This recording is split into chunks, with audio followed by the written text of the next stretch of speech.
এই ব্যাপারে তো দেখুন, মেইনলি আমাদের যে মিউনিসিপ্যালিটি আছে বা আমাদের যে জল যার নিষ্কাশনের সিস্টেম সব কিছু গাড়ি ঘোড়া দেখলাম সব কিছু আছে, কিন্তু আমাদের ড্রেনিং সিস্টেমটা এত পুয়ার, যার ধরুন প্রত্যেকটা ড্রেন ক্লিয়ার না থাকাতে এই জায়গাতে জল জমাট হয়ে যায়, আবর্জনা জমে থাকে, যার ধরুন জলটা ঠিক স্পিডলি বেরোতে পারে না। তার জন্য এই যে আমাদের নিচু জায়গাগুলোতে হয় কি জলটা স্ট্যাগনেন্ট হয়ে থাকে, বেরোতে পারছে না। এইবার দেখুন এই জলে কী অবস্থা হয়েছে, প্রত্যেকটা জায়গাতে এইভাবে জল ব্লকেজ হয়ে আছে, জলটা বেরোতে পারছে না। অথচ নদীতে জলের লেভেল তার থেকেও নিচে, কিন্তু যেহেতু জলটা যেতে পারছে না, তার দরুন আমাদের এই ভুক্তভোগী হতে হচ্ছে এই এরিয়ার মানুষের সবাই শিলচরে। বিশেষ করে এই ন্যাশনালের এই পয়েন্টটার মধ্যে বৃষ্টি দেওয়ার পরেই জলটা ফুললি জমাট হয়ে যায়। অথচ দেখুন পাশেই আছে একটা ড্রেন, ড্রেনটা সবসময় ব্লক থাকে। এটা যদি আজকে পরিষ্কার থাকতো তাহলে এই আমাদের দুর্ভোগ হতো না পাবলিকের। এটার জন্য দায়ী কে?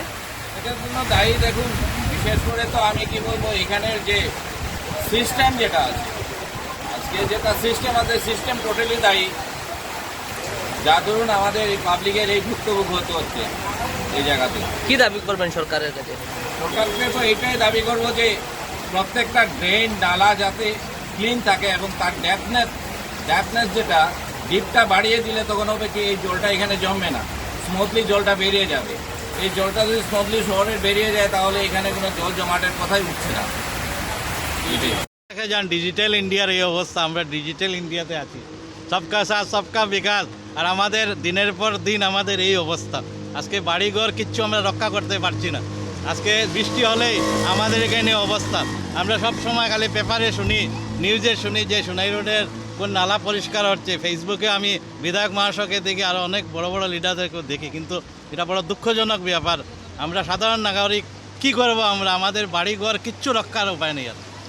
আজকে সোনাই রোড এরকম ছিল না, যত দিন যাচ্ছে আরও এরকম বাজে পজিশনে দাঁড়াচ্ছি আমরা।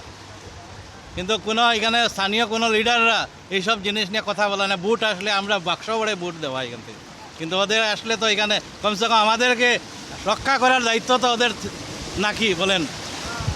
আজকে আমরা মানে খুবই দুঃখিত যে দুঃখ পেয়ে এইসব কথা আমরা বলছি, কিন্তু এই এন্টায়ার এরিয়া থেকে সবচেয়ে বেশি ভোট পায় এন্টায়ার এরিয়ার থেকে। কিন্তু আমরা কি বলবো বলেন, এই অবস্থা আমাদের এখন।